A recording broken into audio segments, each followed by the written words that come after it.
me in slow, breathe me in and let me go. Feeling the lungs inside you, and the blackened eyes make my way into your mind. Just to know what you knew. Restless every time we start locking eyes. Lost control. Oh, it's paradise with honesty, but I'm in the dead of the night.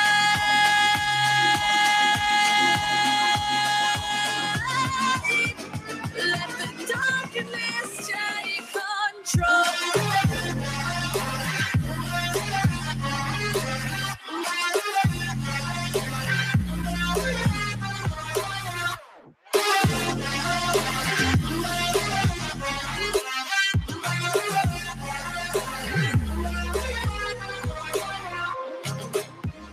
Let the darkness take control. Darkness take control. May the darkness take control.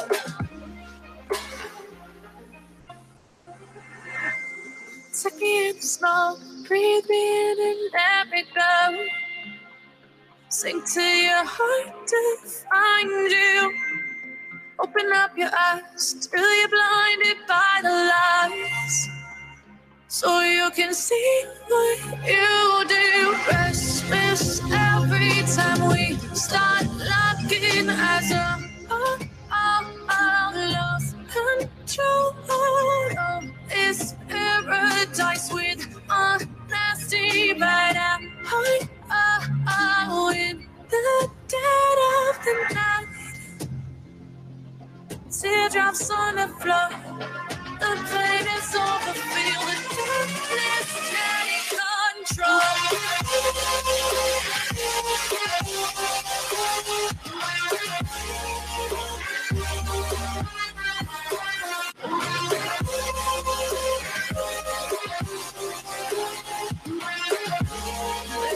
Darkness take control.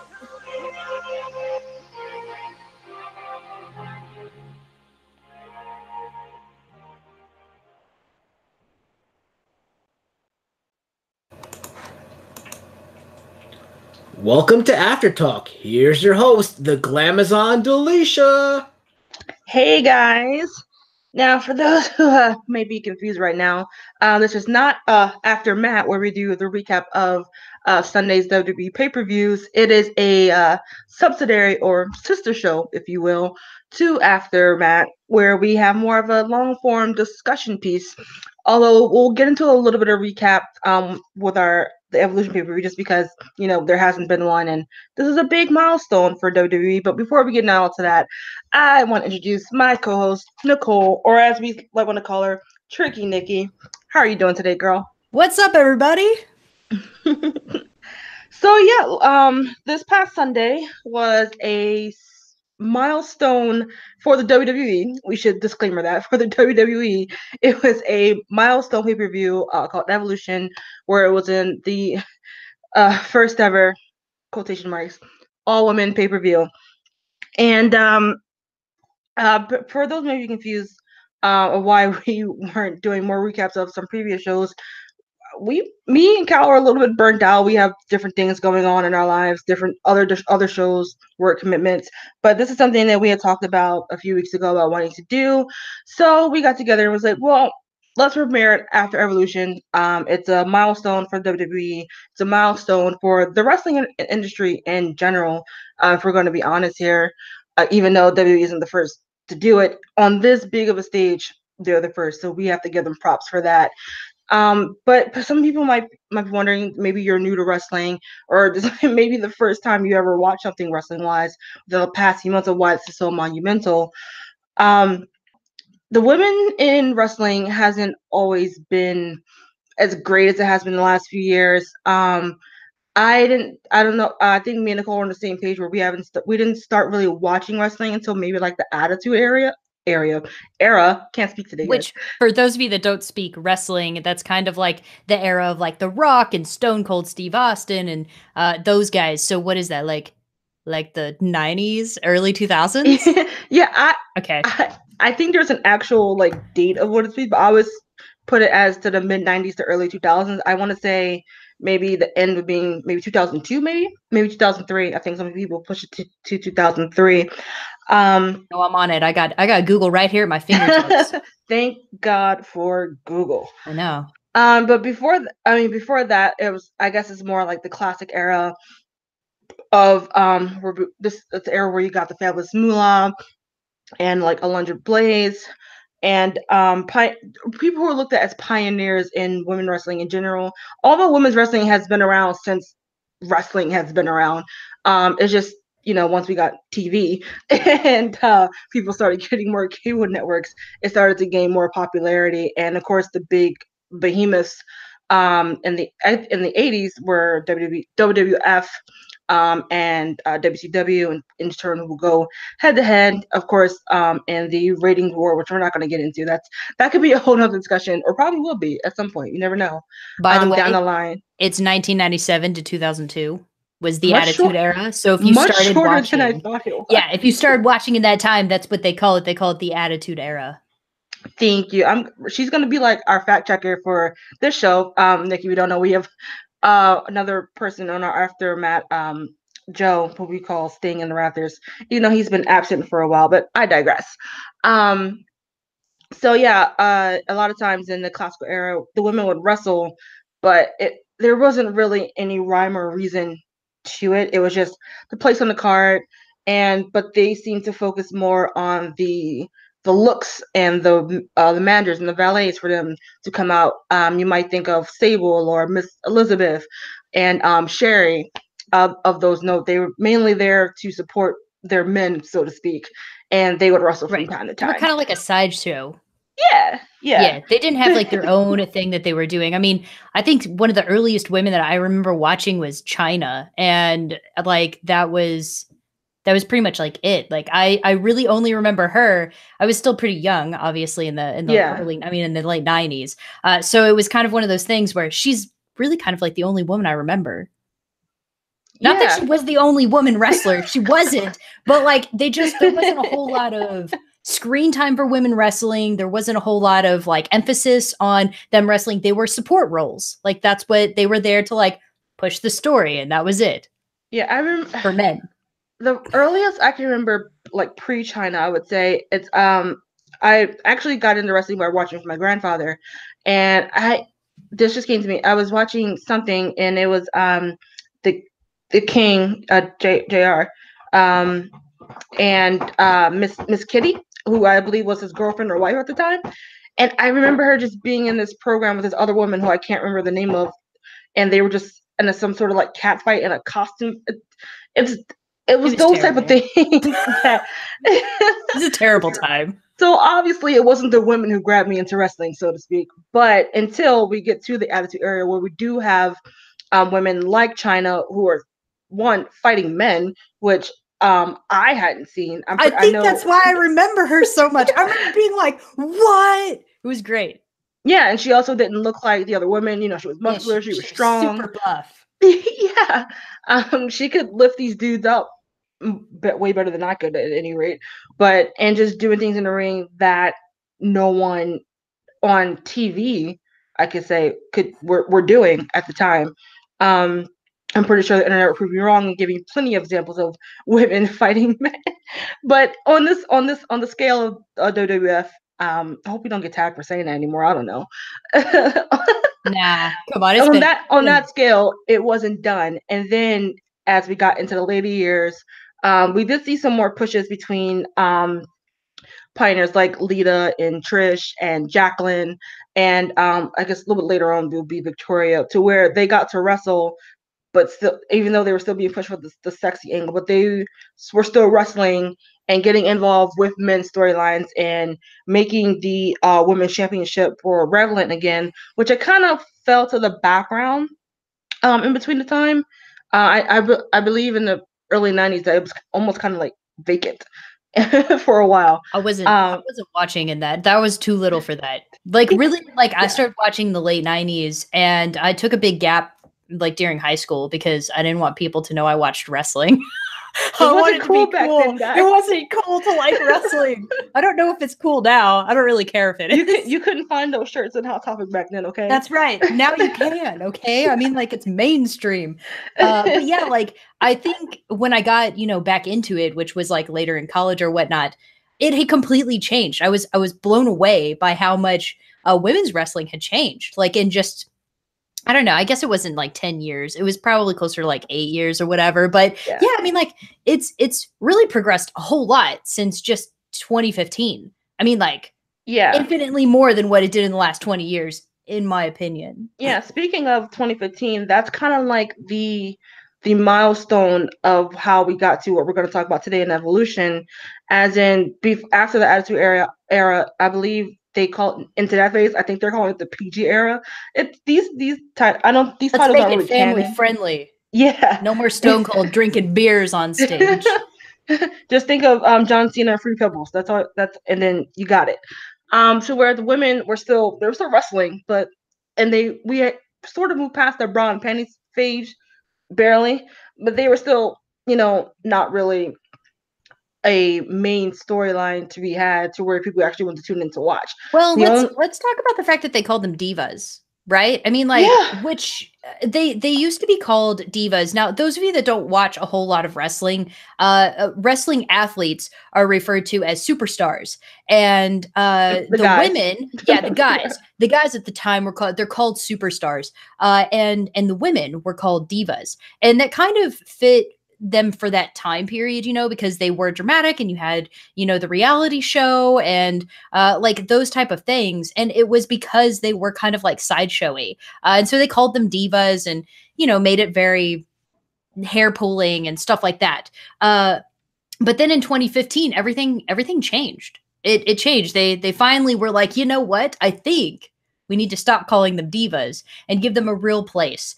And I mean, like, who exactly do we clock that up to? I mean, let's be real. It's probably the 4 horsewomen of NXT. Yeah. So I was reading an article, which I'll share it on my Twitter when I'll give you guys that handle later. I had totally forgotten about this because I don't have a good memory. But in 2015 was the milestone year for women athletes in general, because that was the year that Ronda Rousey won an ESPY for the fighting, and I believe for fighting in the MMA match. I don't remember who she was fighting. Kyle probably knows that because I'm not MMA person. But she was the first woman to win an ESPY for that. The U.S. soccer team had won the World Cup for their first time. The women's soccer team. Yes, sorry. Yeah. And but that was also around the time, in I believe it was July, where where the fans on Twitter started the hashtag Give Divas a Chance, and I went back and watched that match. I believe, if I remember correctly, it was February. So if you want to Google it, it's February. It's the Bella Twins versus Paige and Emma. It won't take long. The match, I believe, from the bell ringing and going at the end was 29 seconds. 30. I was about to say it was like 30 seconds. Yeah. It was really short. Their intros were like 3 minutes long though. Yeah. I got angry all over again, and it was something that happened in the past. But it started to give Divas a chance, and with all these women accomplishments happening in the world of sports around the world, it took upon for WWE creative Vince to, so let's try to redevelop this and get more eyes on our women. So this just to show how progressive we are. And I fully believe that while the women on the main roster were getting a little bit longer matches, it really wasn't much to talk about. It was really once WWE rebranded their developmental territory, formerly known as OVW, into NXT, where Triple H, or Paul Levesque, for those who want to know his full name. NXT. Hold on, we're gonna put the brakes real quick. NXT is like amateur wrestling. Okay, it's like the amateur league for the WWE. So like you start at NXT where they teach you your persona and like you gain your fan base, and then they bump you up to WWE. Yeah. I'm gonna be the person that's like, hold on, let me break it down for you. Just real quick. She's our play-by-play commentator, guys. Sorry. If that irritates anyone, holler at me in the chat. I'll cut it out. But yeah, or it's the minor leagues for you baseball fans. To where women started getting storylines as good as the men. They started getting matches as good as the men. And one of the most notorious matches that people always gripe about is not gripe about, that's the wrong word, is Sasha versus Bailey. I believe that was the first ever Iron Woman match. And to where for an Iron Woman match or Iron Man match is a 90-minute match for who can get the most pinfalls in that time frame. And it was just a clinic of just great wrestling. Not two women in the ring doing a good job, just great wrestling. From then on, between NXT and the main roster, you started to see a little bit more development on the women's division, to where later on in 2015, we stopped using the term divas, and they were just plain superstars, just the women's division as it should be. And we got rid of that butterfly divas belt. Oh God, it was terrible. Oh God, yes. Not only was it butterfly, but it was also, I mean, like all belts are sparkly, but this one was like had glitter and was hot pink, and you know what? It very much didn't look like a superstar belt. So I'm glad that we did something about, like, let's give them a belt that looks legit instead of just like, by the way, your ladies wrestling. Yes, and if I'm not mistaken, I believe that culminated at WrestleMania with the triple threat match between, I believe it was Sasha, Charlotte, and Bailey, if I'm not mistaken. I think that was that match. Was that, yeah, no, wait. Triple threat 2016? 2016. WrestleMania. Yeah, sorry, guys. Dallas. 2016 WrestleMania was in Dallas. So I remember this, okay? There was like wrestling everywhere. It was fantastic. WrestleCon was here. I'll talk forever about that. It was amazing. But yeah, it was Sasha, Becky Lynch, and Charlotte. Oh, I'm sorry. Sorry, guys. Yeah. Sasha, Becky Lynch, and Charlotte. And they did the wrestling's match where they retired the Divas Championship. Spoiler alert, Charlotte won and got the belt. Got the first ever women's WWE Championship belt. And we retired the Divas. Yeah. And that kind of brings us to this year, to where we got a lot of women's firsts for in the wrestling division, to where my heart, you guys. I never thought this day would come. I can't even, as somebody, like a tiny little girl who was watching when I was 8, I can't begin to explain to you how odd that was. Like, there were no other girls watching wrestling when I was watching wrestling. And then all of a sudden, it's like, now I go to events and there are a bunch of little girls like sporting Becky Lynch goggles or Charlotte's, jacket, or, Bailey's I Want to Hug shirts. And I'm just like, my life, I'm winning. Like, what year do I live in? It's fantastic for women's wrestling. I mean, it was cool that we retired the Divas Championship and got a real belt and they became superstars. That was awesome. But then, like, in the last year, you guys, we've gotten so much. Like, the first women's Money in the Bank, the first women's Royal Rumble, and now the first women's pay-per-view. Like, what is happening right now? Thank you, Triple H. We all know it's you, okay? We all know it's you, and it's not your wife. Unfortunately. I'm sorry. Yeah, so that was our brief history of Through the Ages of women's wrestling. There's a whole lot of in-depth that we could have gone through in that, but this would have been a 3-hour show. It would have turned into Raw for women. But we should talk about women's Money in the Bank. Okay, we should talk about it. All right. The reason why I say we should talk about it is because the WWE, it felt like they were making some strides. I got really stoked about the first women's Money in the Bank. And those of you that don't watch wrestling, there's a lot of cheating in wrestling, especially if you're a heel. But in this particular match, a Money in the Bank, right? They hang a briefcase from the top of the ring and you have to get on a ladder. You have to climb to the top and you have to get the briefcase. And in this instance, they had the guy that I can't remember who was helping Carmella. What was his name? Ellsworth? Yes. Ellsworth? James Ellsworth. Yeah. That's it, Ellsworth. Okay, cool. I couldn't remember. See, I blocked it on my head. It made me so salty. They had him, he was like her little minion. They had him climb the ladder and take the Money in the Bank. So literally the first women's Money in the Bank was won by a man. And I was like, who wrote this shit? Like, sorry, for a PG family thing. Like, it made me actually upset because I was like, you can have that and literally any other Money in the Bank in the world, but this is the first one, and you had a dude win it. Like, not cool. It was the Santina Morella winning that stupid battle royal years and years ago, WrestleMania all over again. That was a male wrestler who dressed up as a female wrestler, as his cousin or sister or whatever, to win a women's battle royal thing. But we won't get into that. But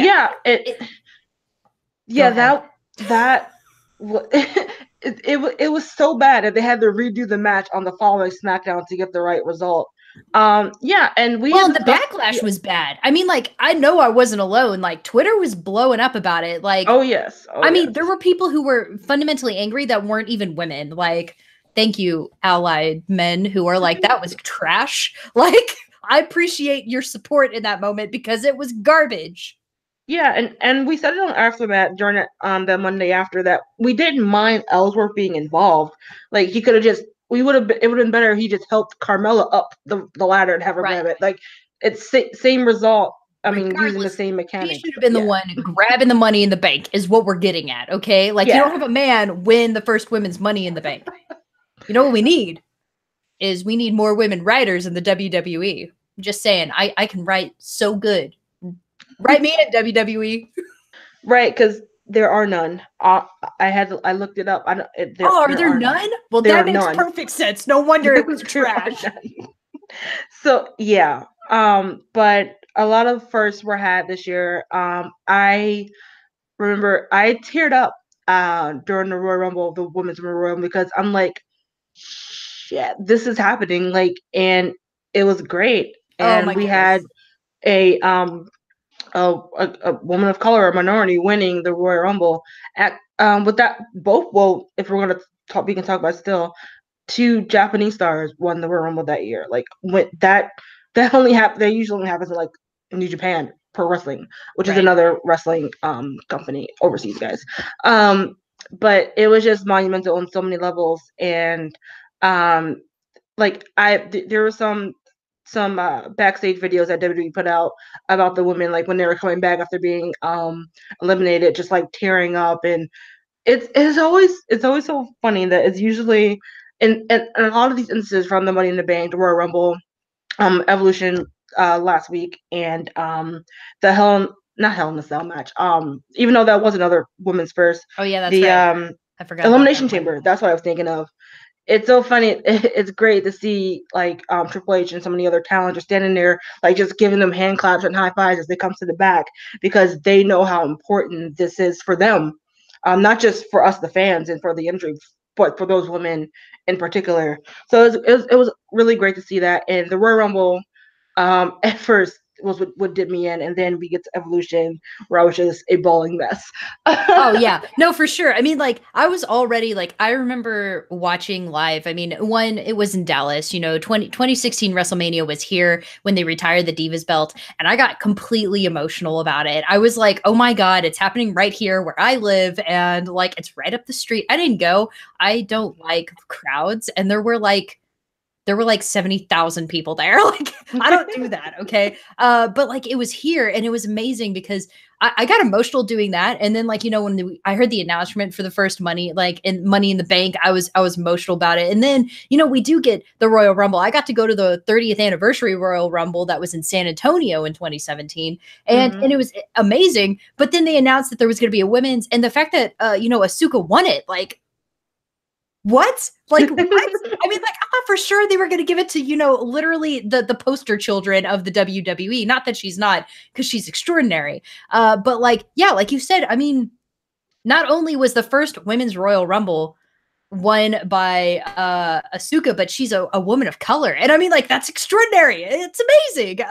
And it felt like that was an emotional moment because, like, they were all emotional about it. And then, like, yeah, going into Evolution, like, I was so stoked. Like I can't even tell you, on Sunday I had it there, and I had a friend who was here, and I was like, it's happening. I mean, like 5 minutes. I was like, we got 5 minutes left. I had a party going on for pumpkin carving, and I was like, sorry everybody, I can't be here right now. The first women's pay-per-view is happening. And yeah, I totally get that too. Like, I'm glad I'm not the only person that gets emotional, because like it's just something that, you know, we grew up without. And to like know that every little girl from this moment on has somebody that they get to watch, and not garbagey hair pulling trash that we watched, but like actual women, like they're making little girls want to grow up and say, I want to be a wrestler. And it's like, yeah, I never even knew that was a dream I could have. You know what I mean? And it's like, and now we have a whole generation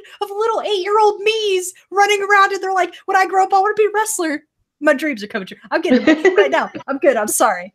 It's fine. So actually, let's get into it. Let's get into some matches that happened at Evolution.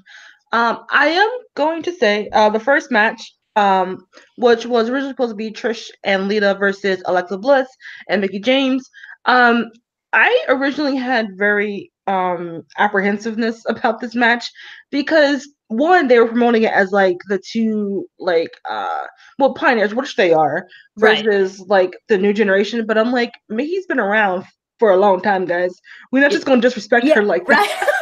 I mean, that's true, because when she came back, it was like, know or forgot, the retirement match of Trish Stratus involved Mickie James. The retirement match of Lita involved Mickie James. So I'm like, she's been around a while.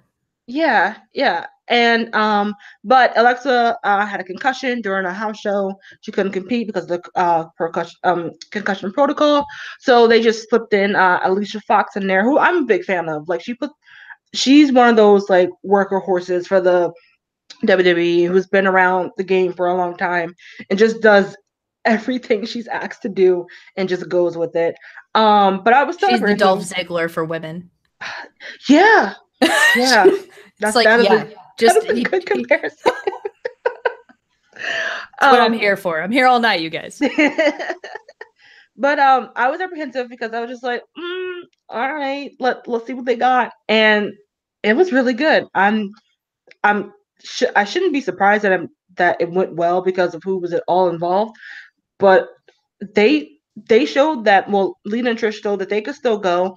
Lita did have some issues, but you know, she has a neck issue. We don't really want her doing too much, but they showed that they could still bring it as good as the newer talent, who aren't so new.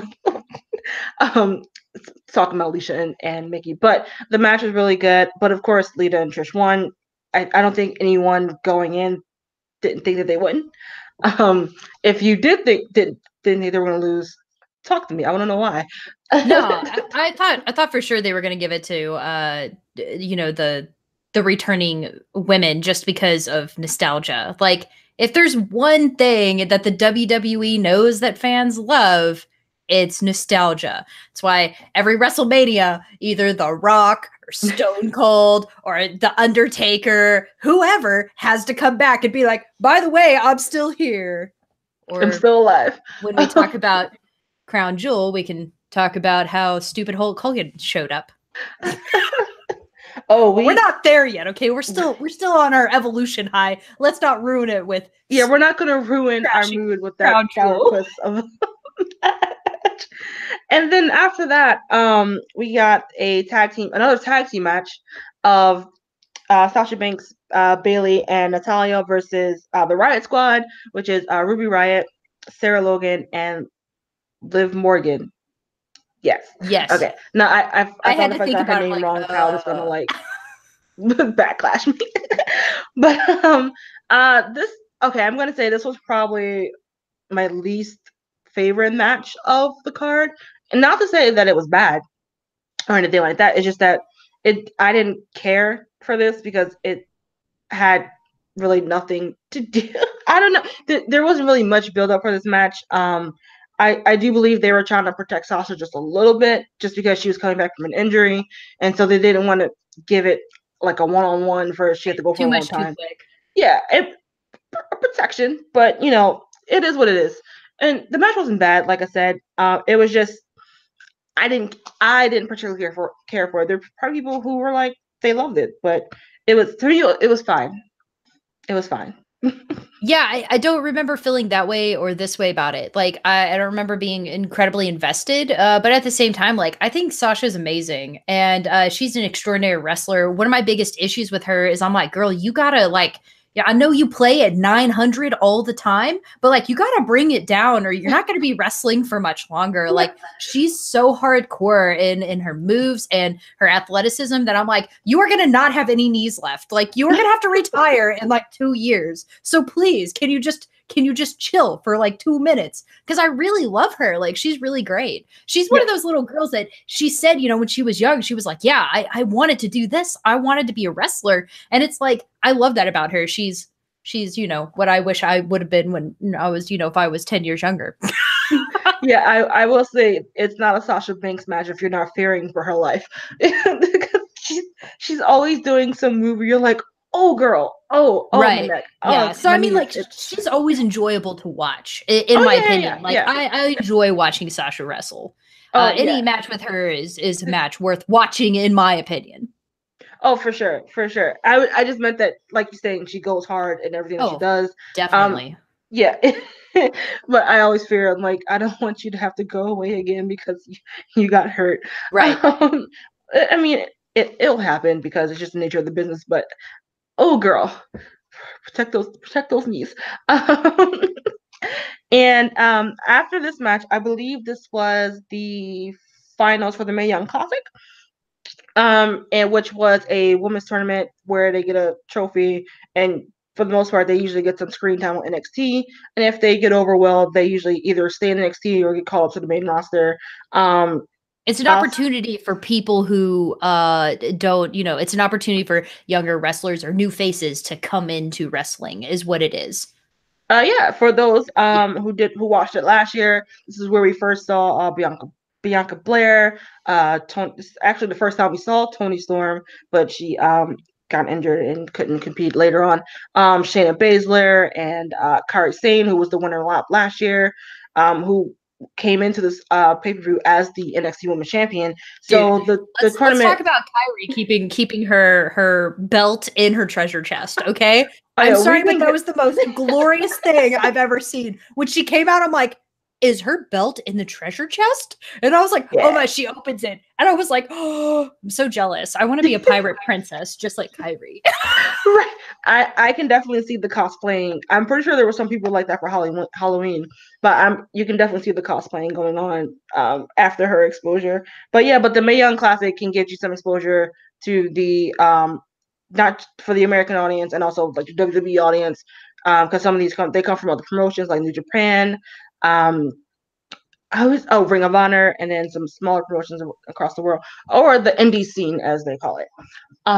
But in this one we had Toni Storm versus I don't know how to pronounce her name, Io Shirai. Io? I think it's Io. That's how I keep Io. I think it's Io. Yeah. Actually, wait, I don't know. Was this first or was it the NXT Championship? You know what? Let's talk about the Mae Young Classic match, and then we'll get into the NXT match. Stick with that. So I feel like it was at this point where I started to get really hyped because these girls were just putting it all out there. You had Toni Storm with her like striking style, and I'm gonna say Io, but if I'm wrong, guys, I'll correct myself next time. And she's supposed to be she's known for her high flying ability, and Toni was just able to ground her before most of the match and able to win to become the second ever Mae Young champion, so to speak. They don't get a belt; it's just a trophy. But you can also flowers. Yeah. But you know what? Cal was really upset that men don't get flowers, so. And he's right. I think we should absolutely, next time the belt changes, I'd like to see somebody give Brock Lesnar, some flowers if he, wins again. Which I'm sure he will because the WWE hates itself. I would love that.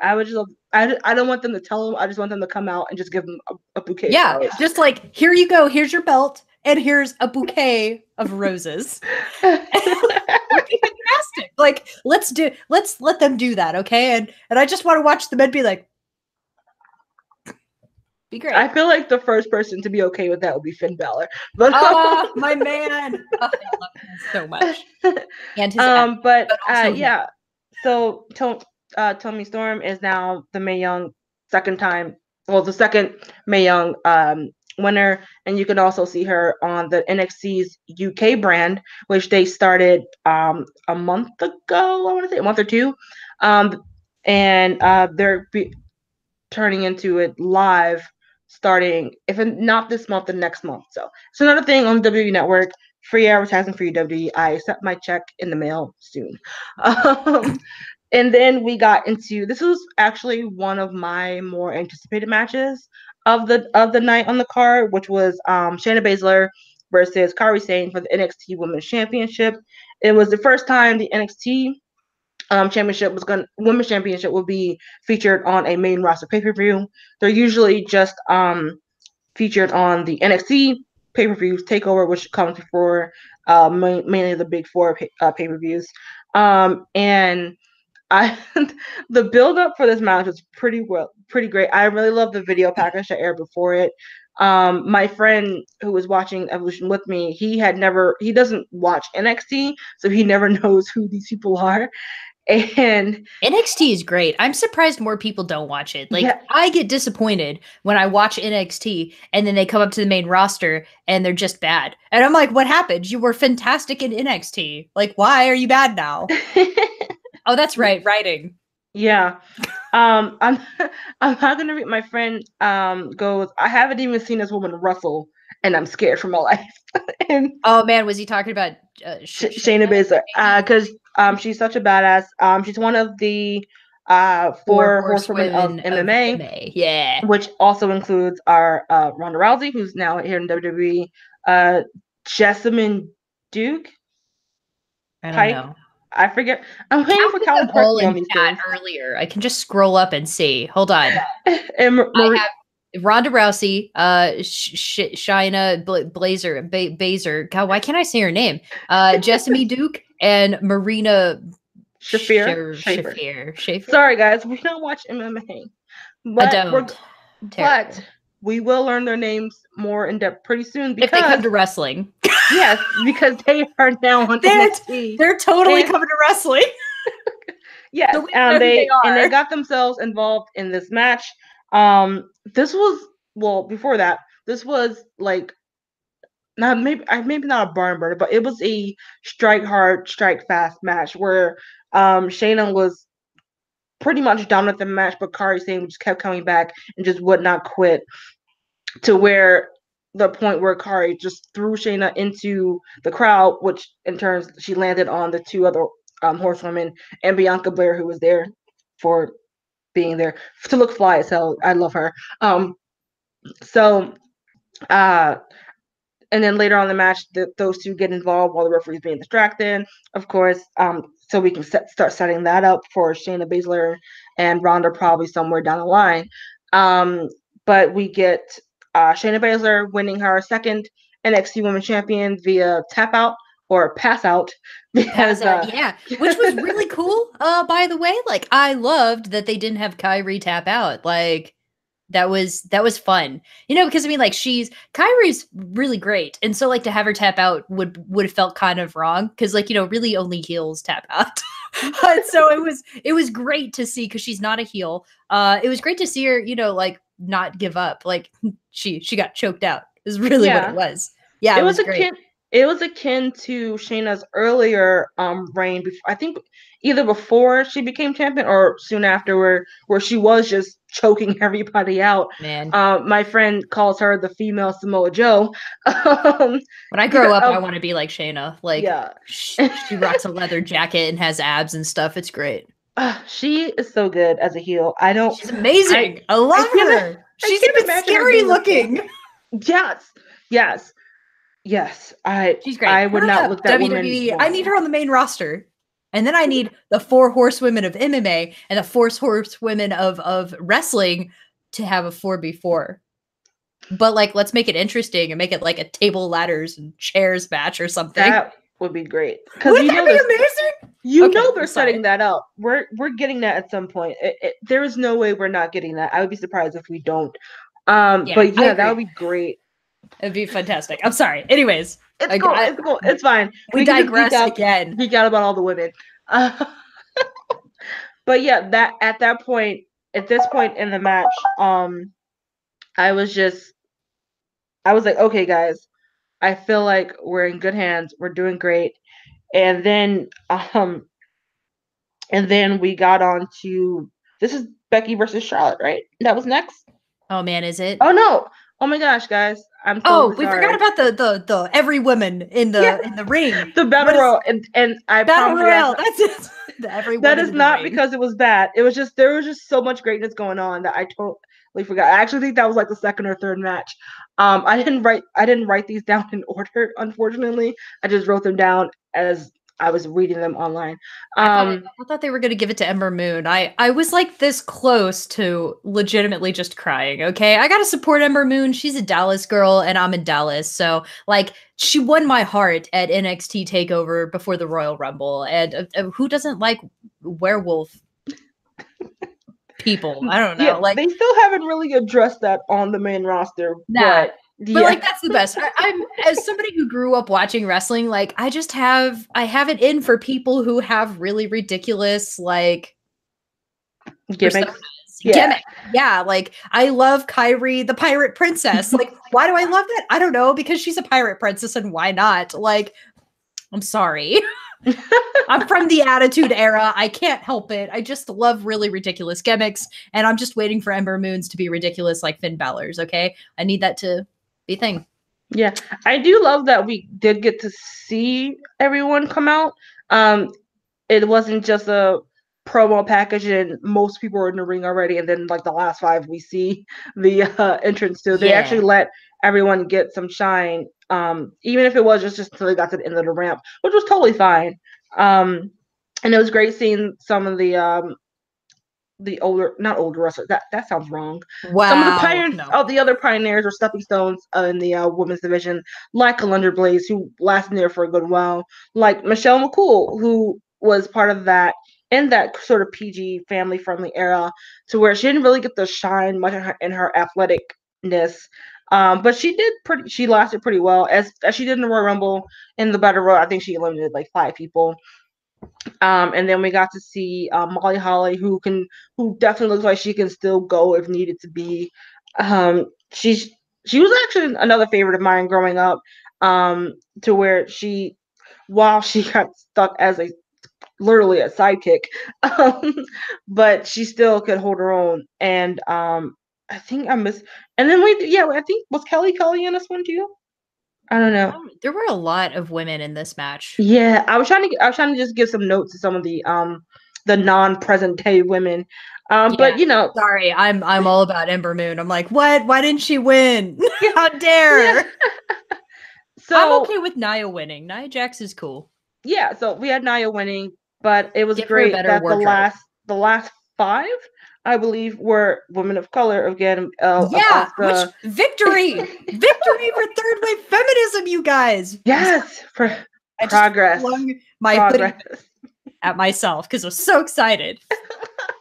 But yeah, and it came down to Ember and Nia, and I guess, you know, realistically, you're gonna be like, how is she gonna get Nia out of the ring all by herself? Whatever. But you know, it's fine with Nia winning. I would love it if it was heel Nia again. I feel like that was when she was utilized best. But I just want her to have a different wardrobe. I'm tired of her wardrobe. Yeah. Give the girl a good-looking wardrobe. She deserves it. She does. She does. And yeah, so I was actually fairly surprised of the big pop she got in the crowd. I'm not sure how many people noticed that, but she was getting like legit cheers. I mean, not that she doesn't get cheered beyond that, but this was the loudest I've heard in a while.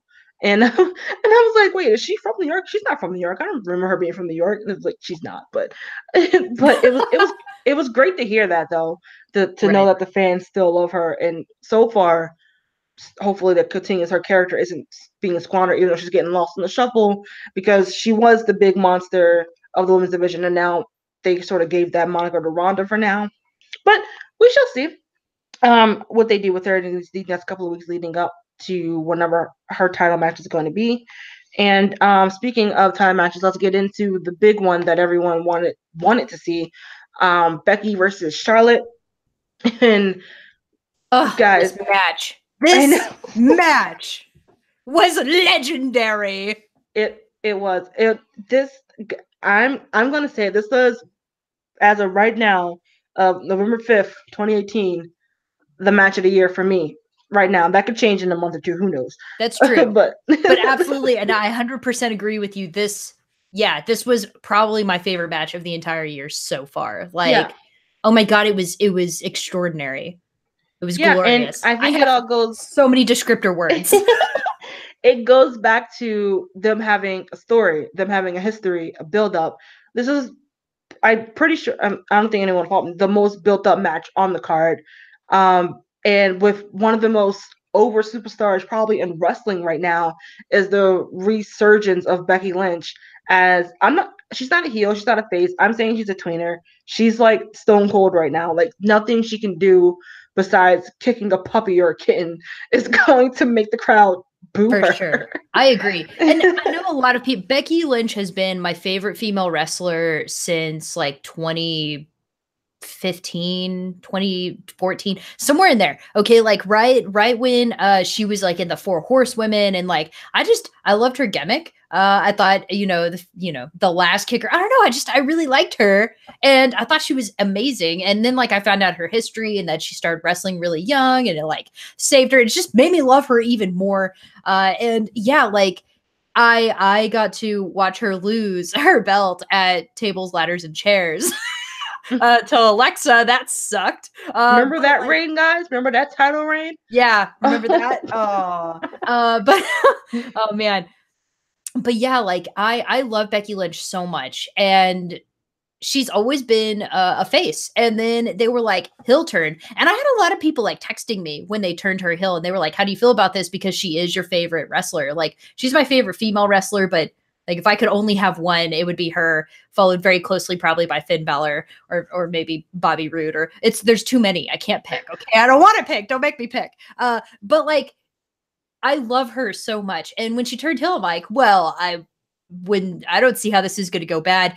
And then the writers had her come out and be like, the crowd's not with me. And I'm like, I'm sorry, but we all know that you are deserving of shit. Like we all know that you deserve this. Like the crowd is with you 100%. And I know that was just poor writing on the WWE's part, not on Becky's part, but like she should have come out and she should have been like, everybody here knows that I'm the best and that I deserve this. And like, that was great. I love that they let her keep her title like here. Like I was really thinking they weren't going to. Yeah, that was my big fear too. I really thought that, because Charlotte, let's be real, Charlotte wins everything. Yeah, she's Charlotte Flair. she is quickly becoming that female Cena Reigns type. Absolutely. She's held the Raw belt. She's held the SmackDown belt. She got the first women's when they retired the Diva Championship. They gave her the first women's championship. Like, she is the person that they literally just hand everything to. And I mean, like, yeah. I get it. She's great. Okay, please don't get me wrong. Charlotte is amazing. She's great. But like, they do it because she's a Flair. And it's like, I need some flavor in my life. I boo the woo. Yeah, boo the woo. Get those signs out. But yeah, this match was everything I could have hoped for, and I'm glad that Becky kept the belt. Me rightfully, too. She doesn't need to drop that. If she can hold it forever. But as far as I'm concerned, she could too. I want her to keep it up until WrestleMania. I don't care. I feel like give her this legitimacy to her title reign that she didn't get that first time around, and she is just freaking killing it right now. When a few weeks ago, when they SmackDown 1000, when she was on the cutting edge, And when she cut that promo with Edge, it was just pure gold. Walk out of my ring, don't hurt your neck on the way out. Slayed me.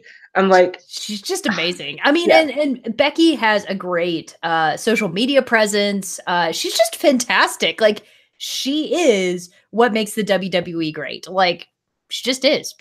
Yeah, I feel like just as they give certain superstars like carte blanche on her character, like the New Day and things like that, I should feel like just give her carte blanche on this, let her roll with it, and the fans will roll with her.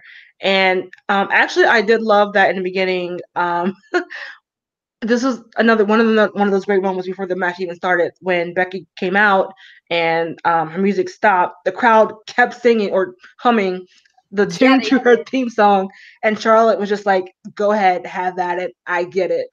And I'm pretty sure they both do get it. And I'm pretty sure Charlotte is just so overjoyed for her friend because they are are real life besties in real besties. life. Yeah, it was like when it was announced she was coming to SmackDown, and like they cut the camera to Becky's face when they announced Charlotte was coming to SmackDown. You're not supposed to break character, but Becky's face just like lit up because she was like, "My bestie's here," and I'm like, "No, Becky, no, you are not supposed to be happy about this." It was great. Yeah, and I was I think reading on Twitter was like, even though I think that chair spot, them throwing the chairs into the ring, ran like maybe 3 seconds too long. But they were like, if this was a guys match, they would have probably had that same spot, and we would have just laughed at it too. But it was comical. But I'm like, okay, guys, get it. But my favorite chair spot of the match. This was not a TLC match, guys. It was just a it was just extra.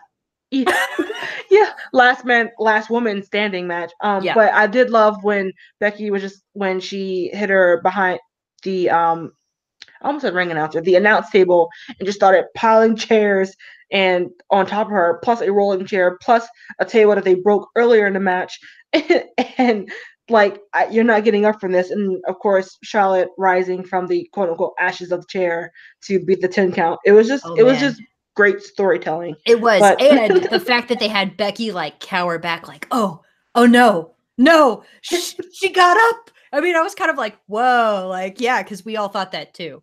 But yeah, it was definitely match of the night, match of the year for me, and I loved every bit of it.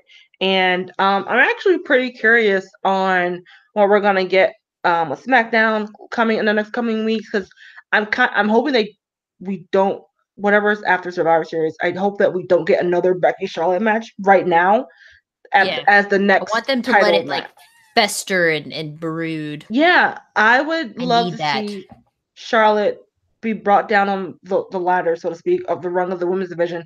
Give some other girls a chance to get a program with Becky, or have Charlotte not start at the bottom, but like, let her get a few more. Have like that like rise above storyline, the like, I was at the top, I got knocked down, now I gotta like claw my way back up to the top. And it's like, yeah, do that. I mean, everybody else has. Yeah, basically. I mean, and people do love an underdog, although I don't think anyone ever feels that Charlotte's an underdog. She's Ric Flair's kid. Like, yeah. But that kind of like underdog storyline, so to speak, to where she now has to re-find herself, so to speak, in this women's division to become the top woman once again. And that I feel like that I want to see her not really win a big match until Royal Rumble time. Let her. I think that'd be good. Yeah. Sometime around like February, January, somewhere in there. Like, yeah, let her go a while. I agree with that. Because she is a big part of the women's division. She is, for the most part, a physical face, literally a face of the women's division. Men, women, children love her. And she does sell good merch. And she's even on my cup. Okay, she's right there. I mean, kind of hard to dispute Charlotte's place in the WWE. Yeah, so we don't need to take her off TV. You just need to build up those wins instead of just getting wins all the time. So I think it'll be good for her character as well as good for the story. And then we have a match that I wasn't really excited for. That I understand why it's the main event, but I didn't think it was it definitely was not main event quality. And that would be Ronda Rousey, the women's champion, versus Nikki Bella. I know there are back and forth of people who either hate the Bellas or love them or just in between, because they were part of that era where when the Divas match or at the time match came on, you go to the bathroom and stuff like that. But and during that time, I wouldn't say hate because I don't really hate people, but I didn't like them either. I was just like, it's them, these twins again. I still don't like them. Right. I had a Dean Ambrose hat on. It's red and black, and I turned it backwards so I could put my Becky Lynch goggles on. And I kid you not, somebody was like, "Oh man, are you Nikki Bella fan?" And I was like, "I gotta turn my hat back around." Like, no. Yeah, but I will say since then I have come around to them because I watched Total Divas, the first 2 seasons, and I came to like them as people. Right. So that kind of I don't like them as wrestlers, but like, yeah, you're supposed to not like them, you know? Like, yeah, that's true. Yeah, I think maybe that's the point. Yeah, when they were treated as faces, it was no bueno, no good. I feel Nikki more in general than Brie works better as a heel because she's easy to dislike. Yeah, her persona is easy to dislike, yes. And I feel like she's good to just roll with that. And that's what we did for this match to get heat. Where we had the Bella Twins turn on Ronda, and 2 weeks ago for a quick build up for this match. To do what it did is to get the mainstream people or non-wrestling fans to tune in, or like people who know Ronda Rousey was a household name outside WWE, and also for the Bellas who are, believe whether you want to like it or not, they are a household name in the WWE and outside because of their television shows and them being on a lot of talk shows and putting their brand out there. My mom knows who the Bella Twins are, and she does not watch wrestling, and she loves them. She follows them on Twitter, and I'm just like, Mom, stop it. Case in point, Exhibit A right there. That's what the WWE wanted. That's why this match went on last. Not because it was a main event quality match, but to get eyes on it, to keep your eyes on Evolution, right. Probably. Well, and I mean, especially following up Becky and Charlotte's match, like, it was so good that, like, the match, the Bella Rousey match was just, I feel like no matter what was going to happen, it was just going to be lackluster. Like, there was just no way for them to outdo that, because that was was a 10, and you only got a scale of 1 to 10. They couldn't be a 10 too. Like, they just couldn't. But yeah, of course, Ronda won because she's Ronda Rousey. Yeah, and they're building her up right now. Although I text Kyle and said if Nikki Bella wins this match, I would laugh so hard because people would be so mad, and it just would have been so funny to me. But that didn't happen. And then the other 3 horsewomen run out and beat the crap out of Nikki Bella. Boom! They in the WWE. I'm out. I do believe that there were at times that they did what they could with this match to make it believable that Nikki could last as long as she did. I mean, people wanted this to be like a 30-second match in and of itself, just for Ronda to just knock her out. But I mean, it was good. Yeah, I didn't mind it. I knew that Brie would get involved because they're heels. That's what they're going to do. I am glad that they did not do the whole twin magic, them switching places thing, because I feel like we know enough of the Bellas to tell them apart by now. Unless this is your first time seeing them. Was I the only one that when Ronda Rousey picked up both Bella Twins, like when she did her like super move, like a part of me, the way Nikki landed, I mean, like it made me uncomfortable. I was like, it just injury, yo. Like it looked really risky. Like I was really not okay with that. It wasn't well executed. They should have just not did it, honestly. I agree. Like I wish she would have just like dropped them off her back and been like, haha, suckers. But like, I don't know, like it made me feel really uncomfortable. I didn't like that part. Like it made me anxious. I don't want to see anybody get hurt. And in wrestling, you do get hurt. Like there's a lot of people who do. And I don't know. I was like, it's not worth it. Don't hurt yourself again, please. Yeah, and we do have to realize that Ronda is still she's still green. She's still pretty new to this. Right. I've only been on TV for couple of months. She gets better every time we see her for sure, but we still have to remember she's still but a coming rookie. from actually hurting people to Yeah. I want it to look like I'm hurting people without hurting people. Yeah. That's a hard thing to do. And I mean, like, it made me really anxious. Like, I think that was the only part of the match that I was really like, I'm not okay with this. Safety first. But yeah, Ronda won with the armbar, you know, get a Nikki to tap. Here, Ronda's still champ. And now we know she's gonna be facing Nia Jax at some point in the future. To be fun. It's gonna be interesting because we got this before. Before Alexa Bliss cashed in her Money in the Bank contract. Right. And I wasn't it was okay at that point, but maybe they could learn from that and be like, all right, let's try to make this better. I'm sorry guys. I love Nia Jax to death. That's my girl. But I don't see them letting Ronda drop the belt this early because they still need to establish her dominance. But I'm hopeful they just make it in a more believable way.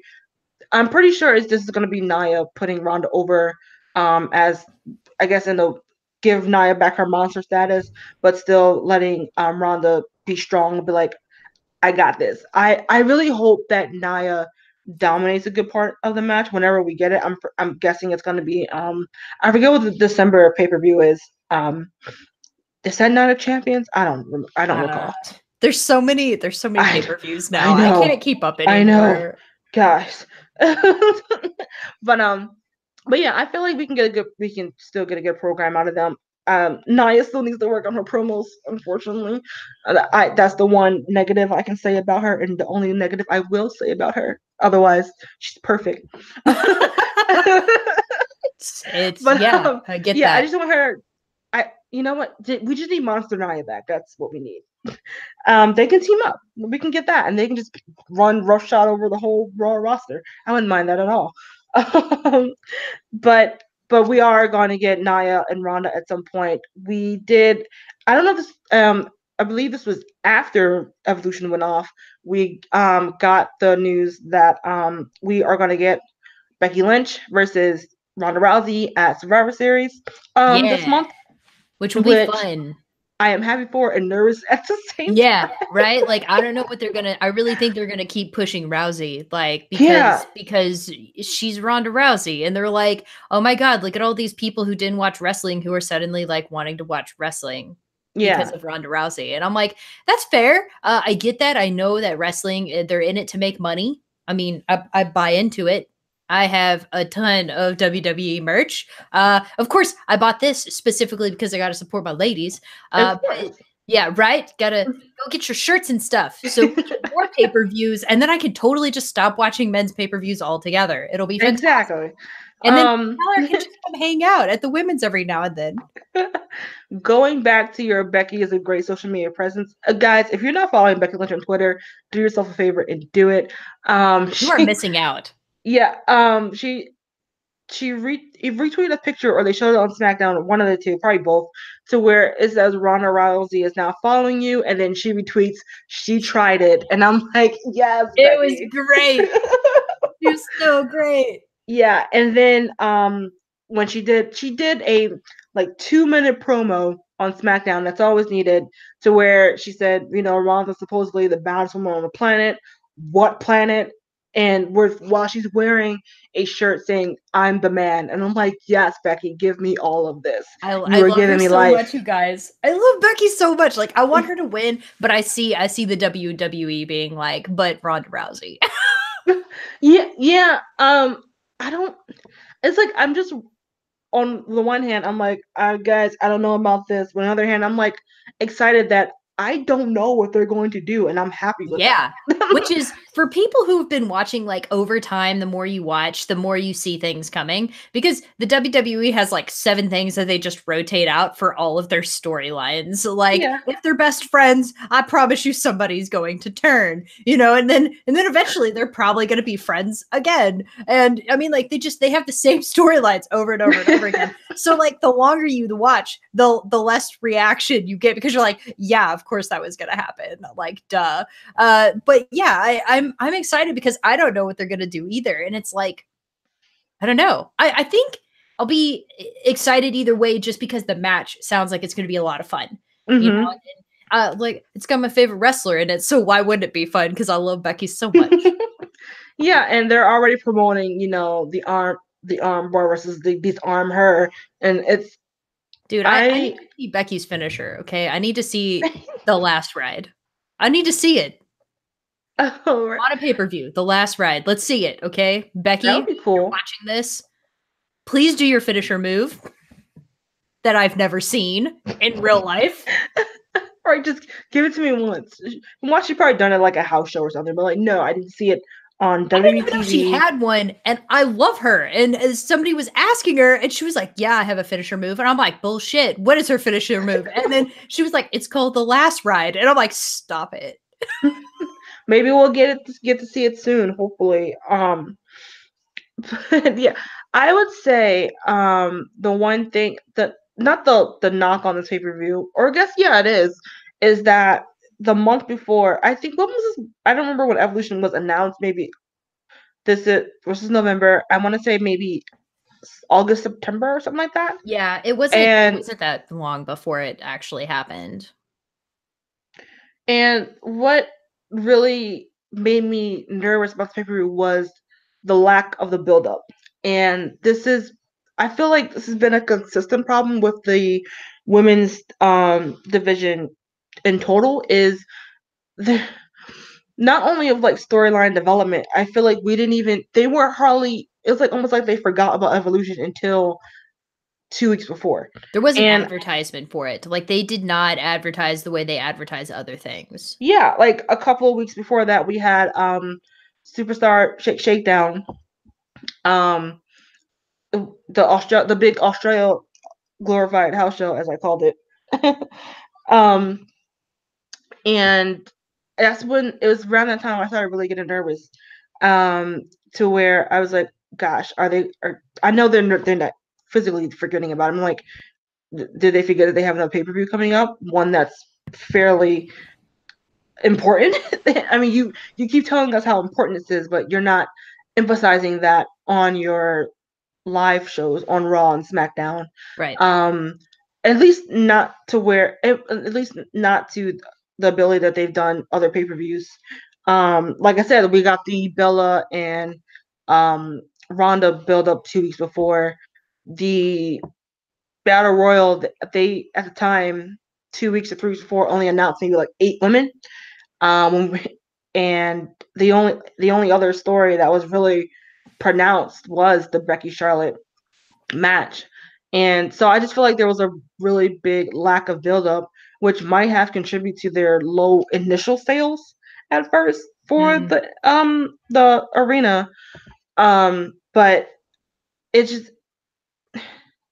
was just disappointed in that, to where I should have been like super hyped going into this paper. I mean, I was, but I wasn't like, but we were hyped because we're gotta be great. I was hesitant because I'm like, oh man, I feel like if this doesn't be a success, we're not going to get another pay-per-view like this, because they're going to say, oh, we tried it, didn't work. Guys, it felt like Wonder Woman all over again. It was like all the pressure on Wonder Woman as a movie, and it was like, if it does terrible, we're never going to get another women's, superhero film. But if it does fantastic, then dear God, the DCU is going to keep making films. So like, like it felt like a lose-lose. And it was one of those things where like, that's how I was feeling about Evolution. I was like, if the views aren't there, if people don't buy the merge, like, are we going to get this again? Or is it just going to be like that one time we tried to push women and it didn't work? So I mean, like, I totally get that too, because that was absolutely a fear of mine. Like, I was stoked because you guys, women wrestlers at an all women's pay-per-view. Like, I'm sad there wasn't a men's wrestling match so I could go pee. Yeah, exactly. So where it also translates to what we see on the live shows as they're still in this mindset of there could only seem to be one women's storyline on a 3-hour or 2-hour show, which I'm hoping will in the coming years, hopefully coming months, will be my ideal, like starting tonight. Right. But stepping stones, but yeah, that should hurry the hell up. Yeah, I mean, if Game of Thrones can do 15 storylines in 45 minutes to an hour, we can get another women's program that doesn't have to revolve around the belt per se or someone's love life. Because we do it with the men all the time. It's a 3-hour show, and there's only Snaps. 3 male belts. They can't. So we already know that all the men are going for the belts at that time. So WWE, we still got some work to do, but we're making progress. Slow progress because it's 2018. We're just now getting these great matches on the WWE sphere. But so we should lightly touch on the trash that is Crown Jewel. Yeah, speaking of a pay-per-view that was getting a lot of build-up. Which is horseshit, by the way. Yeah, for those who don't know or are sleeping on their rock or just doesn't pay attention to the news, the WWE earlier this year, they hosted a event called the Greatest Royal Rumble a month or two after the actual Royal Rumble in Saudi Arabia. And it was a big deal on many spectrums. Financially for WWE, because it was reported that it's either $45 or $450 million over a 10-year period with the Saudi Arabian government due to the prince. I don't remember his name. I don't want to acknowledge his name. I'm not calling him Voldemort. Who would not be named, but it's just I'm just saying it's just I just can't remember it.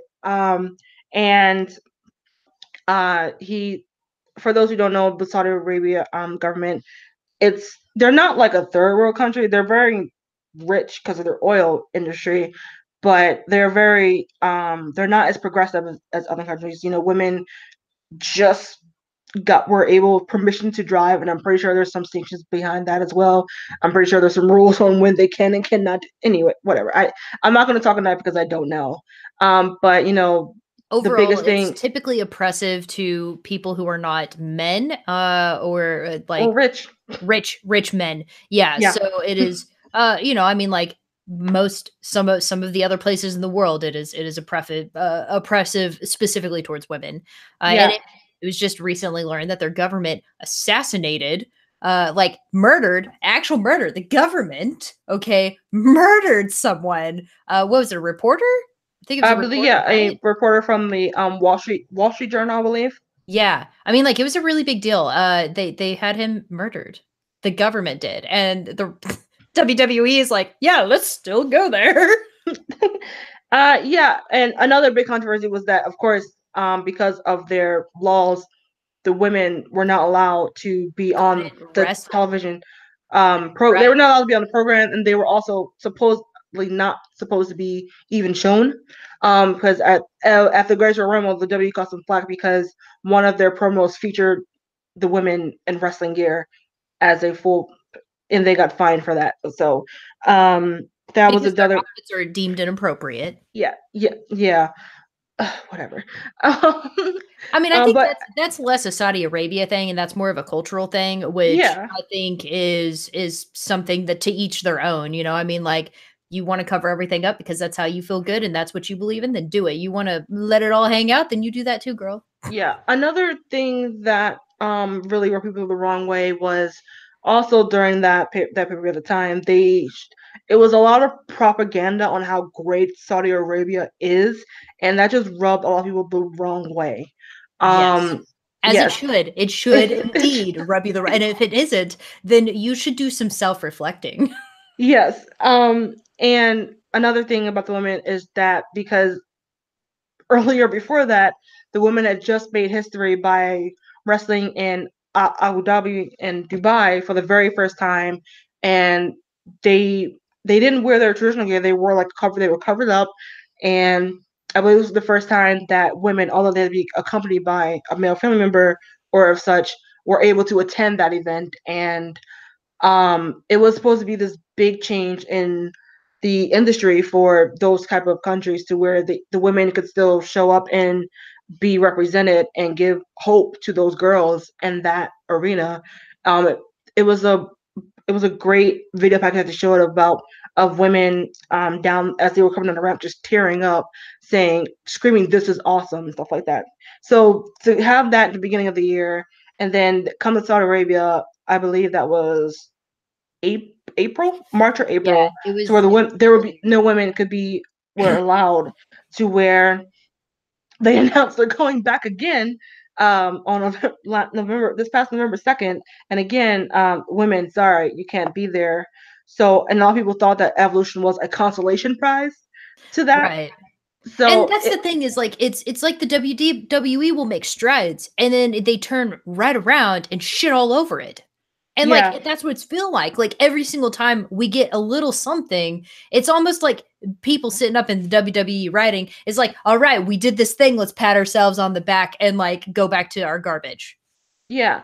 And besides the Saudi Arabia controversy in and of itself, I wouldn't have, like, if it wasn't for that, like, say that never happened, I wouldn't have minded as much if the WWE wasn't actively promoting themselves as this great change of coming to this progressive company, you know, with the women and also with their own like charities like Connor's Cure and stuff like that.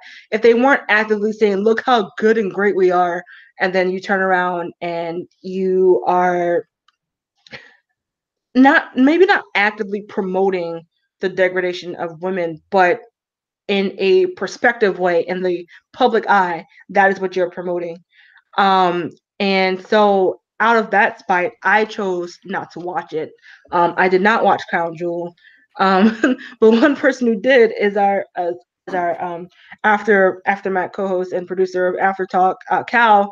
He took one for the team, and he is going to give us a short little recap on that and give us his thoughts. And me and Nikki will give our thoughts on the results that played out and how we think we didn't watch it. We didn't watch it. I don't like Hulk Hogan. Yeah. I don't support racists. Yeah. So, Cal, take it away.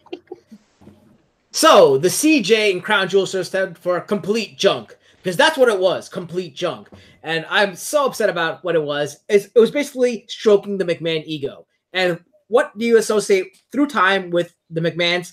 Hulk Hogan. So why not throw that jerk in? Because CJ could also stand for a complete jerk. And that's what we had as well. We had Hulk Hogan thrown in the beginning just as another FU to all the WWE fans and the Women's Evolution movement, and all just completely bring everything back. It was awful. I think the best matches of the night involved like The Miz, The Miz, Seth Rollins, and Dolph Ziggler. So that, that's all what you expect. I think the best match of the night was Dolph Ziggler versus Seth Rollins. Not a surprise there because they've had solid matches all throughout the last few pay-per-views and such. But you guys know, if you guys watch AfterMat, you guys know I love The Miz. He was in the finals against Dolph Ziggler to win the World Cup. And then I guess they played an angle where he got hurt. So what do? We have obviously the McMahon's come out on top because Shane took his place, and Shane McMahon cleanly beat Dolph Ziggler, who's arguably one of the best wrestlers in WWE.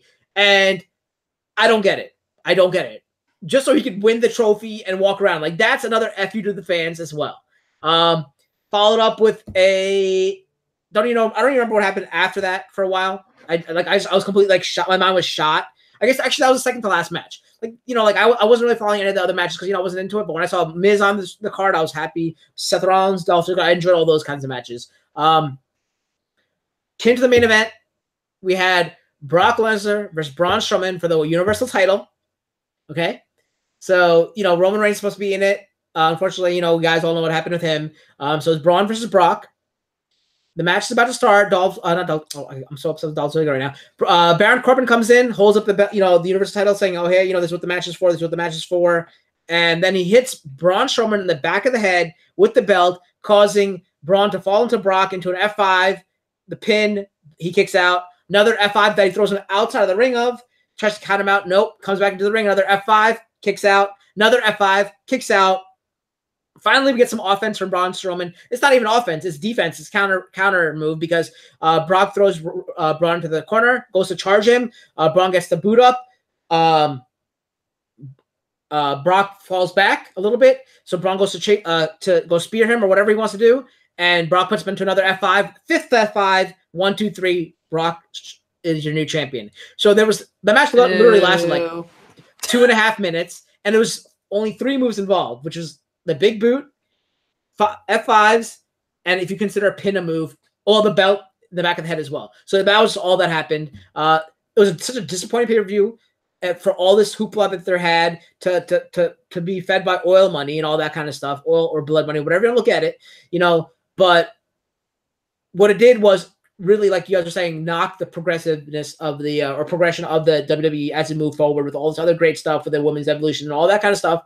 I felt it knocked it back, and probably the best matches and the hardest workers you have in the company were basically spat on, such as Dolph Ziggler, Miz, and Miz didn't even get to participate in the last match. He came out, he jumped to the outside and he hurt his ankle or whatever he hurt. I don't know what they say he hurt, and obviously Seth Rollins, had to step back because obviously he's the IC champion or one. I don't even know what belts he has right now. I think he has like every single belt right now except for the world title. So they weren't going to put the trophy on him as well. So nice. It was good seeing Miz and Ziggler in the finals, but to have Miz get injured and have Shane take his place was a complete spit in the face to a lot of the hardcore fans who like that kind of stuff. It was just basically something that stroked McMahon's ego as well as his wallet, all the McMahons, and that's how I felt about it. So that was pretty much crown jewel for you.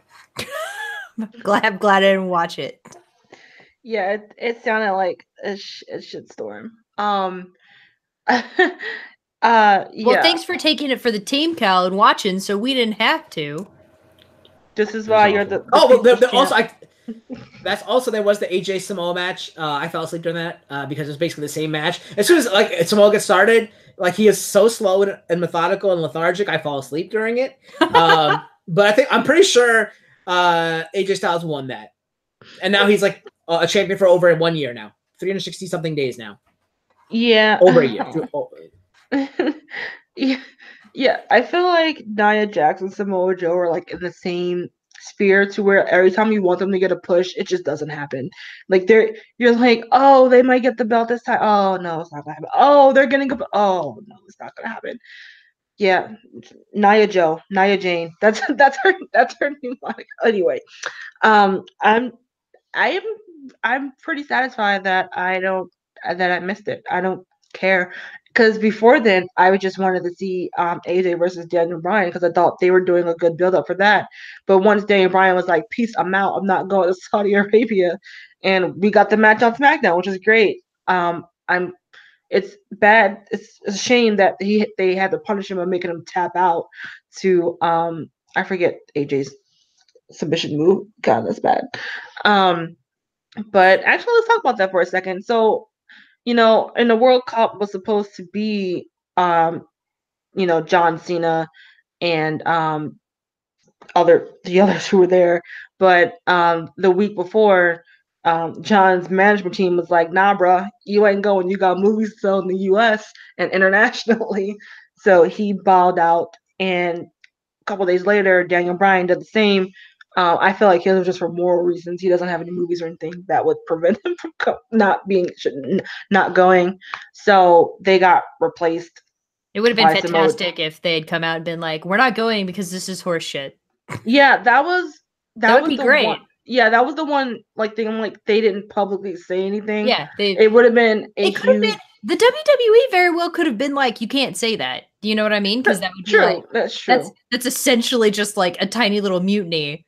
So I mean, I can see them being like, you can't do that. So whatever, make up whatever excuse you want. But I think it would have been really big of some of the superstars to be like, yeah, we're not going because we support our lady superstars. Yeah, it's just bad. A bad look, a bad blight on the company's public sphere. But I'm gonna lighten this podcast right back on up. We started out talking about the women, so let's end talking about the women.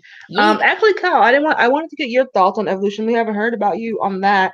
What did you think overall? I really thought the Becky Charlotte match should have been the end, but like you guys said, they gotta have, for the marketing sake and all the billing and all that, they gotta have Ronda versus Nikki. I'm still upset that Nikki tapped out in 3.2 seconds. I don't care. I wanted her to lose, but I'm still mad that of all people, Stephanie McMahon has held out tapping to Ronda Rousey's armbar the longest, even more than Triple H, more than anybody else who's fought her. She's held out the long. I don't get it. Alexa Bliss is double jointed. they had the whole angle where they put the disarmor on her and she like her arm belt the wrong way. She never tapped out. So why is she tapping out to the same move that Ronda Rousey does? Complete garbage. So I think, you know, whatever. It's stupid. I love Ronda Rousey though. You know, I mean, I loved her since the UFC because you guys know I'm a huge MMA fan, so I do follow her there and all the other 4 horsewomen. But like I said, the bet like you guys agreed as well. You guys said I agree with you guys that the match of the night was definitely probably Charlotte and Becky, and I love where Becky's going. As you guys know, I'm a huge Becky Lynch fan as well, and I love seeing her in like that savage tweet she had, as well as everything she's been doing lately is so great. And I hope she beats Ronda Rousey at Survivor Series, which will probably won't happen, but maybe we will. Maybe Nia will turn heel. Like I said, maybe Nia will turn heel, so she'll hit Ronda Rousey, causing her to lose the match. You know, some sort of interference. You know, so Becky doesn't lose cleanly. So you don't have either champion have either champion look weak. You know what I mean? Yeah, like something like that. I think that's good. What I want to see. I don't want to see any of that, you know, like clean loss. Like I don't want to see Stephanie come in and cleanly beat Becky or Ronda or anything like that. Because if I see that, I'm done with the WWE. Mark my words right now. I'm done with the WWE if I see Stephanie come in and cleanly beat Ronda or at the next pay-per-view. Yeah, so, better not happen. Welcome. Yeah. Well, you can't put nothing over the McMahons for putting themselves over. Unfortunately. Sorry to interrupt. One more thing is what you guys are talking about the 4 horsewomen versus the 4 horsewomen. I can see that happening at Survivor Series 2019. Yeah, or maybe at a WrestleMania.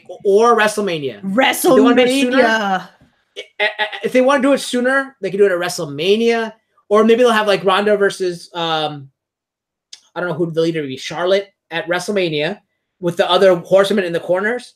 Yes, but not a 4 to build it up until like eventually Elimination Chamber could have some of it too sprinkled in until next year's Survivor Series, you know, whatever. Yeah, you know, that's what I'm saying. But they're got to build up because they're still in NXT and they got to move over and all that because Shayna's still having a great run in NXT and Jessamine and Marina have to come up and all that. But that's what I had to say about that because you guys mentioned it earlier.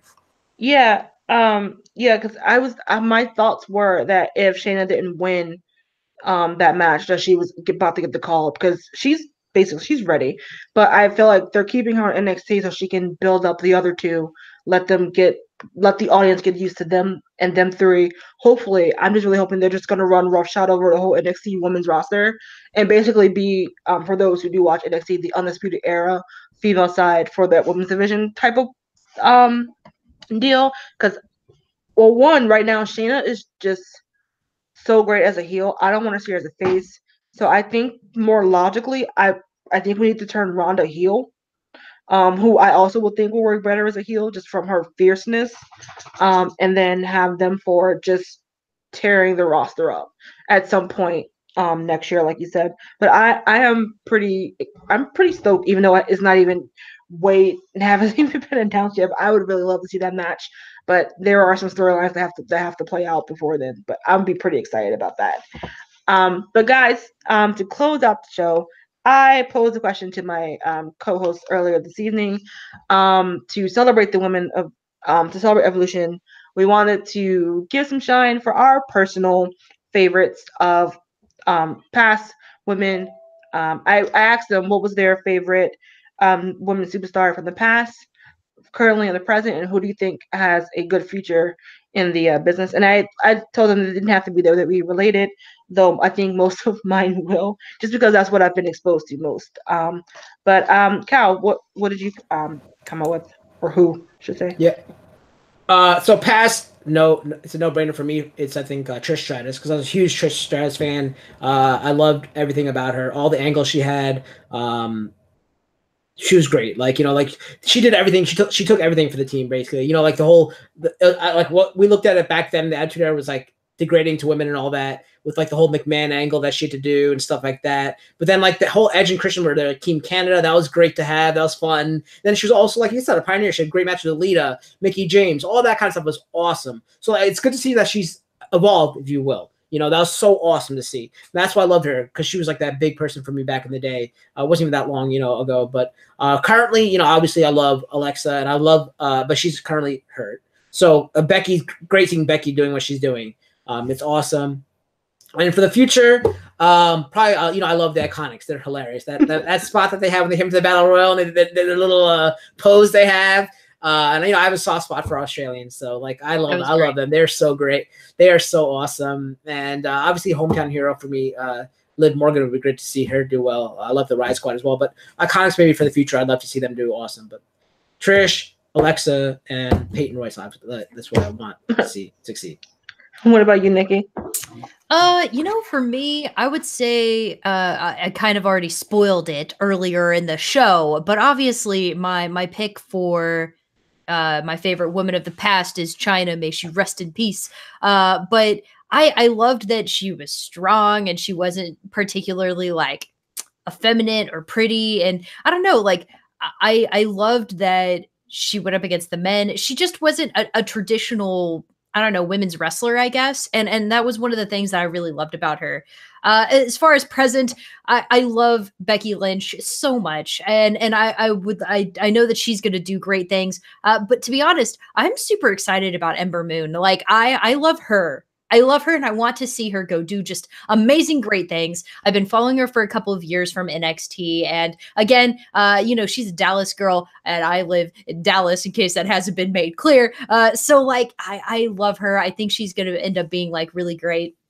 As far as who I'm excited for in the future, I think I'm excited to see who's the flying girl from that like everybody was like, hey Charlotte, you should be taking notes. What was her name? Shit. Oh, I should have written them down. Is she on NXT? Yeah, I think she is on NXT. I don't remember her name. I'm sorry. Somebody help me out. Was it Io? Was it Io Shanae or Tony? Yeah, that's it. Okay. I think it is Io, right? She's the one that like everybody's like, hey Charlotte, you should be taking lessons from this girl who flies high. Because I think that's like the one thing that the women's roster really is missing. Charlotte's kind of really the only one who flies off of the ropes and does those crazy acrobatic things. And I think that's a lot of the things that like really push the men's wrestling side is people like seeing that kind of really crazy stuff. And we don't have a lot of that in women's wrestling. So I'm really excited to see, these women maybe take that and continue to, push it forward. Like, I think that's great. Granted, Charlotte's like 30 and this girl is what? She's like 20. I mean, listen, I'm 30 and my body doesn't work right anymore. Okay. So give Charlotte a little bit of a break, but not too much.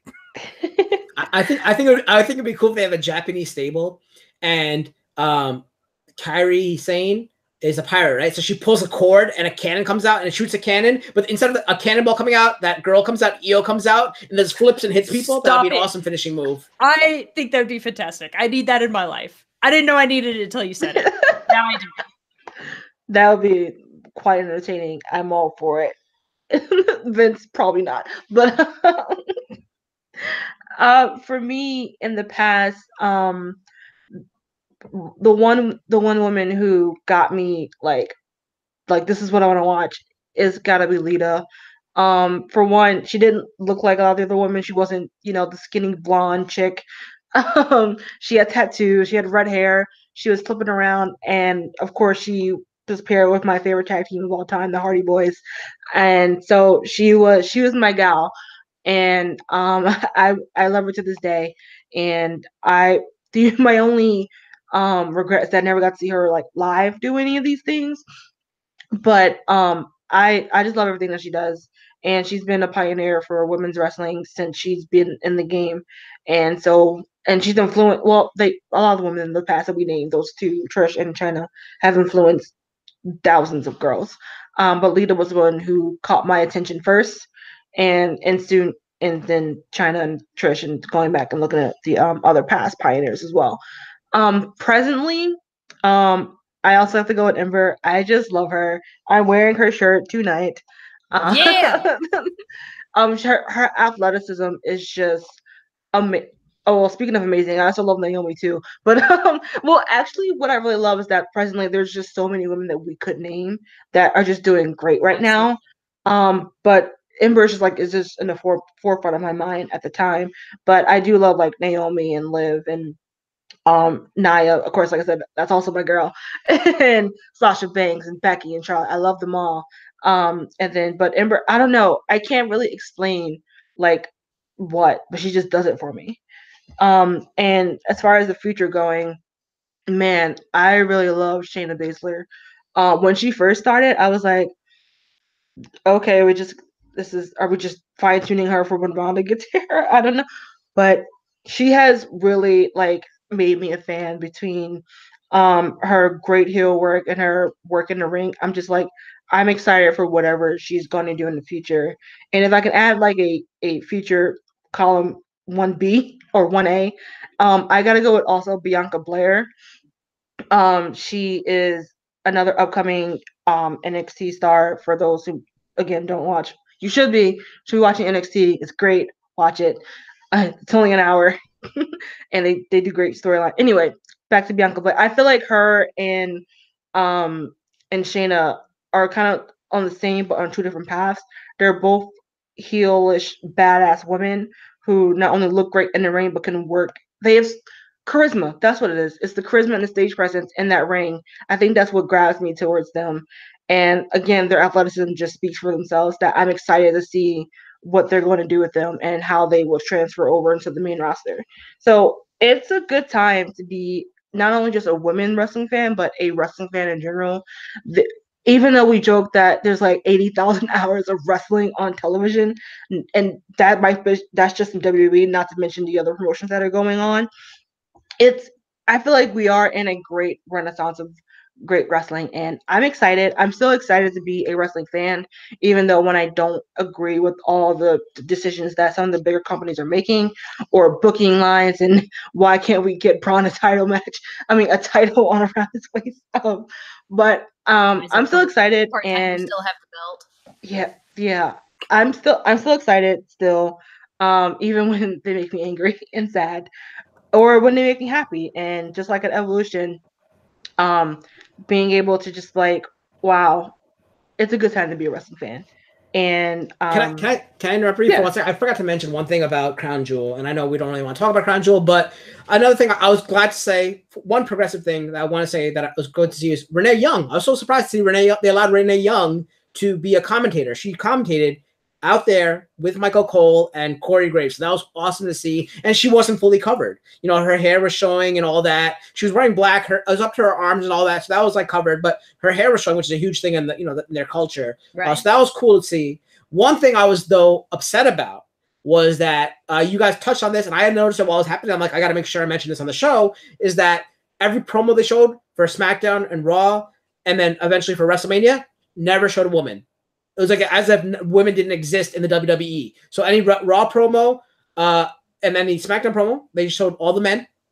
WrestleMania, I could have sworn they had women's matches at WrestleMania last I saw, So they showed it was as if they didn't even exist. So that was really like kind of like heartbreaking to see. But the one bright side, like I'd say, besides Miz, Seth Rollins, and Dolph Ziggler, was seeing Renee Young doing commentary at ringside out there in the open. That was great to see. Yeah, I'm glad that happened. Because when it was first announced, all people were making jokes about, what are they commentating via satellite or something like that? Because they kept saying, women weren't allowed to be there. But I guess, one small pebble of progression for this, or the silver lining of this whole mess of a show, not our show, Crown Jewel, is that we did get a woman on a television in the Saudi Arabia pay-per-view. So I guess we didn't even mention that before, that she is the first full-fledged, full-time female commentator on the announce team. The women have been guest, usually as a former wrestler. A wrestler would guest spot on the announce team, but they never had a woman calling matches. Which is pretty cool. Although I know a lot of people don't like her. My thing is, I feel like she has to still get her stride. I mean, I know she did some commentating on NXT, but it wasn't full time as it is here.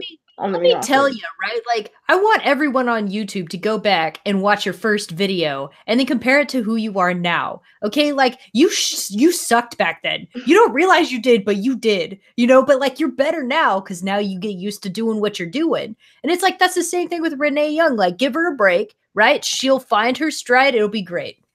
Yeah, and I feel like week to week she is finding her stride, fitting in to where her, Corey, and Michael are getting into a group, and I feel like it was going to take some time because yes, they've worked together, but they never like sat at a table calling a match live while also having Vince and Crazy screaming in the air on what they want you to promote and everything. So Right. just give it some time. I like Renee, one, as a person. Thank you, Total Divas, and two, Yes, I agree. as being in. She's a fan, and you can tell that from the work that she's been doing, whether it was backstage before doing the interviews or now being on the announce table. And I just hope I'm waiting for it to happen on other shows, as in like NXT permanently or SmackDown. Just not only just for it to be a woman, just to get some diverse personalities on the table. Because I'm sorry, Byron, you're not doing it for me. I mean, again, I know it's not all of them, but it'd be great to again see another woman on the announce team, not just because she's a woman, but because she brings another voice, another background, another persona to the team. But that we also haven't because seen she's a before. woman. Representation matters, guys. It does. And yeah, I'm tired of always being nice and being like, not only because she's also a woman, damn it. Yeah, and You know, again, I honestly, sorry, I would also would like to see instead of having Michael Cole being flanked by Beth Phoenix and Renee Young, I would have rather had Renee Young dead center, Beth Phoenix, and then someone else like maybe Paige or somebody else who's been monumental through this whole all three women announcers, not having Michael Cole be like the leader, and then let me just kick it over to you and you kind of thing. You know what I mean? Like maybe or someone up and coming as well, like Charlie Caruso or somebody, Caleb Braxton, anybody else. Why throw a guy in there? That's what I thought. That's when I saw that happen. I was like, why that? yeah, that's a good point because we totally forgot to mention that we had Beth Phoenix and Renee doing commentary, but we also had Michael Cole in the middle, which it didn't need to happen. I mean, I know they were the announce team for the Mae Young Classic, but still, even in that sphere, we didn't need Michael Cole. And again, it's not a knock on Michael Cole because I do think I think his time is passing, and it's time for him to just pass on to someone else. But it's just I'm getting tired of Michael Cole and everything on commentary. But yeah, I progressively, hopefully, maybe next year we could get an all-female announce team for that show. We don't need him there in that aspect. He calls hundreds of shows a year. He doesn't have to do them all. Let him stay off of one. Agreed. But guys, thank you for tuning into our first sister show of AfterTalk. Like I said earlier, they're not all going to be like a recap. They are going to be a discussion piece topic that we're going to come up with. We don't have a set schedule. We're looking at maybe doing it before the big 4 pay-per-views a year.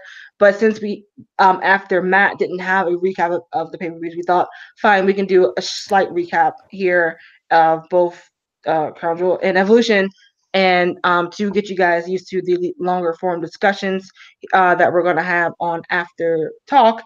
But don't worry, AfterMat's still around. You will see us on November 19th after Survivor Series, which will be Sunday, November 18th. Obviously, so you'll see us that Monday after, to where you will get back to your recapping of WWE pay-per-views. It was actually a good break. We got, I think so, Cal, because we got to actually just talk to each other via like just talking about wrestling and not having to be just recapping the pay-per-views. And we got to meet someone new, and Nikki, our tricky Nikki here, to give another look at the wrestling spirit, because we don't always have to talk about what just happened.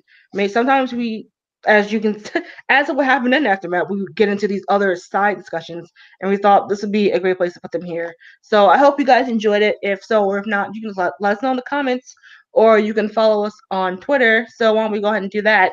Nikki, where can they find you? Oh yeah, so my name on the interweb is at Rhapsody0607. On here, I am Tricky Nikki because you know that's my sweet wrestling name that I've always wanted to plug. But you can find me on Twitter, on Tumblr, on Instagram at Rhapsody0607, and then on YouTube you can find me at Rhapsody's Vlog, where I vlog about life, and I also vlog about style and hair. You have great hair, by the way. Just wanna Thank let know. you. Cal, where can the people find you? Wait, no comment about my hair? First, the women get flowers and the men don't, and now you got compliment my hair. What's going on? Cal, you're so pretty. Oh, thank you. Okay, You're that's all I needed. welcome. Yeah, I am the People's Champ Cal. As you guys know, you can always find me on AfterMat as well, alongside Delisha. But you know, I do run a gaming channel that I stream every day at 4 p.m. Eastern called Kingslaying, and currently working on some Red Dead Redemption. But you can find me on Twitter at KingslayerNet. And thank you guys. You did a fantastic job. Thank you. Thank you. You can find me on Twitter and Instagram at Delisha Renee, Delisha_Renee, sorry. And again, find me on here at AfterTalk and on AfterMat when we are recapping your pay-per-views of the month. You can find me not knowing what the heck Cal is gaming about because I don't know games, but I like watching him play from time to time to see what's going on in the gaming world.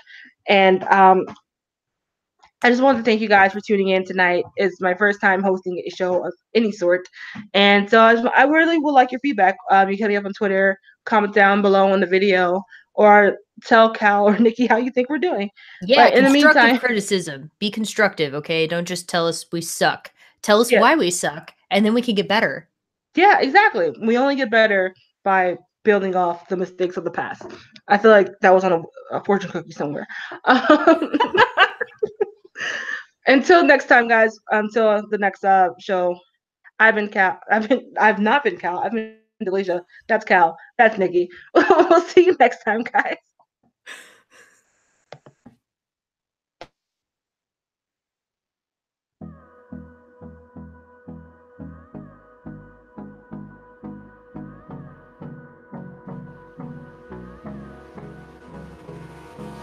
Hold me close till I get up. Time is barely on our side. I don't wanna waste what's left. The storms we chase are leading us, and love is all we'll ever trust. Yeah, no, I don't wanna waste what's left. And on we'll go. Through the wastelands, through the highways, till my shadow turns to sun rays. And on we'll go. Through the wastelands, through the highways, and on we'll go.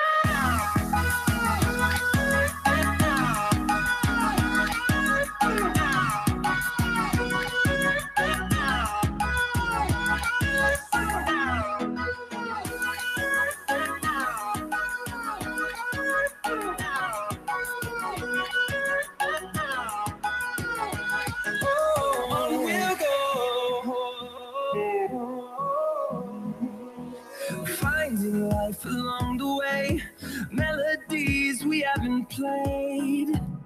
No, I don't want no rest. Echoing around these walls, fighting to create a song. I don't wanna miss a beat. And on we'll go. Through the wastelands, through the highways, till my shadow turns to sun rays. And on we'll go. Through the wastelands, through the highways, and on we'll go.